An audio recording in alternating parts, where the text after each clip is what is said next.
आज फिर से हुआ शर्मसार, नौकरी का झांसा देकर महिला का किया बलात्कार। बीजेपी सरकार में भाजपा नेता ही कर रहे अपराध। बीजेपी विधायक ने 10 महीने के अंदर दूसरी महिला का किया रेप। भाजपा नेता ने किया पीएम मोदी का नाम बदनाम। खबर सामने आने के बाद खड़ा हुआ भारी बवाल। अगर आप भी बीजेपी नेताओं की गलत नीतियों का विरोध करते हैं तो लाइक कीजिए इस वीडियो को और चैनल को सब्सक्राइब करने के बाद घंटी बजाना बिल्कुल ना भूलें। बढ़ते हैं पहली खबर की तरफ। बीजेपी विधायक पर 10 महीने के अंदर दूसरी महिला से रेप का आरोप। कांग्रेस नेता बोले बेटियों को किससे बचाना है। दरअसल केंद्र में सत्तारूढ़ मोदी सरकार द्वारा महिला सुरक्षा के बड़े बड़े दावों के बीच भाजपा शासित राज्य में ही हर दिन दिल दहला देने वाली महिला अपराध की घटनाएं घट रही हैं। यहां तक कि भारतीय जनता पार्टी के कई नेता और कार्यकर्ताओं पर भी महिला अपराध के मामले दर्ज हैं। इसी बीच खबर सामने आई है कि राजस्थान में भारतीय जनता पार्टी के विधायक प्रताप भील के खिलाफ 10 महीने के अंदर ही दूसरी बार रेप का मुकदमा दर्ज किया गया है। पीड़ित लड़की ने भाजपा विधायक पर आरोप लगाया कि उन्होंने नौकरी के बहाने उसके साथ कई बार रेप किया है, यहाँ तक कि उसे शादी का झांसा में दिया गया। भाजपा विधायक द्वारा पीड़ित के आरोपों को बेबुनियाद बताया जा रहा है। जानकारी के मुताबिक 10 महीने पहले यानी फरवरी में भी एक महिला ने भाजपा विधायक प्रताप भील के खिलाफ रेप का केस दर्ज करवाया था, जिसकी जांच अभी भी चल रही है। इसी बीच उदयपुर शहर की एक लड़की एसपी के समक्ष पेश हुई है, जिसने बताया कि रोजगार की तलाश में वह भाजपा विधायक प्रताप भील से मिली थी, जिन्होंने उसे नौकरी और शादी दिलाने का झांसा देकर कई बार रेप किया। इस मामले में कांग्रेस नेता श्रीनिवास बीबी ने मोदी सरकार पर निशाना साधा है।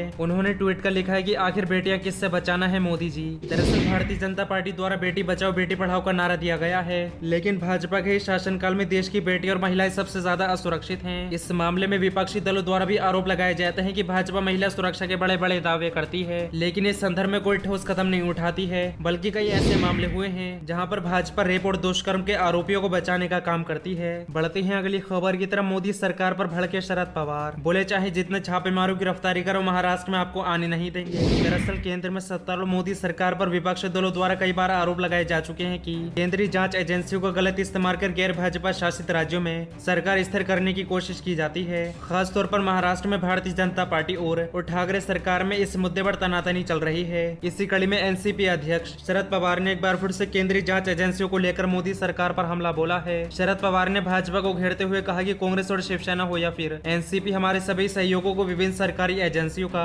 दुरुपयोग कर परेशान किया जा रहा है। मैं मोदी सरकार से ये कहना चाहता हूँ कि आप कितने भी छापे मरवा लो, कितने भी गिरफ्तारी कर लो, हम आम लोगों को साथ लेकर महाराष्ट्र राज्य में आपको कभी नहीं आने देंगे। महाराष्ट्र में भाजपा को 100% हार का सामना करना पड़ेगा। अनिल देशमुख को जेल में डाल दिया गया है, उनके हर दिन और हर घंटे की कीमत आज नहीं तो कल जरूर वसूली जाएगी। शरद पवार ने अनिल देशमुख का समर्थन करते हुए कहा कि जिस अधिकारी ने उन पर आरोप लगाए थे उसे भगोड़ा घोषित कर दिया गया है, वे कहाँ गायब है पता नहीं। समन जारी किए गए हैं लेकिन वे हाजिर नहीं हो रहा। हमारे नेता अनिल देशमुख आज जेल के अंदर हैं। इसकी वजह यह है कि कुछ लोगों ने जांच एजेंसियों का गलत इस्तेमाल करना अपना धंधा बना लिया है। बढ़ते हैं अगली खबर की तरफ। कृषि कानून वापस लेने पर कांग्रेस नेता राहुल गांधी ने मोदी सरकार पर साधा निशाना, बोले देश के अन्नदाता ने सत्याग्रह से अहंकार का सर झुका दिया। दरअसल देश के नाम संबोधन में प्रधानमंत्री नरेंद्र मोदी ने शुक्रवार को तीनों विवादित कृषि कानूनों को वापस लेने का ऐलान किया है। पीएम मोदी के इस ऐलान के बाद से मोदी सरकार एक बार फिर से विपक्ष के निशाने पर आ गई है। राहुल गांधी समेत कई नेताओं ने सरकार पर निशाना साधा है। कांग्रेस नेता राहुल गांधी ने अपने ट्वीट में लिखा, देश के अन्नदाता ने सत्याग्रह से अहंकार कर सर झुका दिया, अन्याय के खिलाफ ये जीत मुबारक हो, जय हिंद का किसान। राजस्थान के मुख्यमंत्री अशोक गहलोत ने अपने ट्वीट में कहा, तीनों काले कृषि कानूनों की वापसी की घोषणा लोकतंत्र की जीत और मोदी सरकार के अहंकार की हार है। ये पिछले 1 साल से आंदोलनरत किसानों के धैर्य की जीत है। देश कभी नहीं भूल सकता कि मोदी सरकार के अदूर दर्दिशा अभियान के कारण सैकड़ों किसानों को अपनी जान गंवानी पड़ी है। उन्होंने अपने ट्वीट में आगे कहा, मैं किसान आंदोलन में शहादत देने वाले सभी किसानों को नमन करता हूँ, ये उनके बलिदान की जीत है।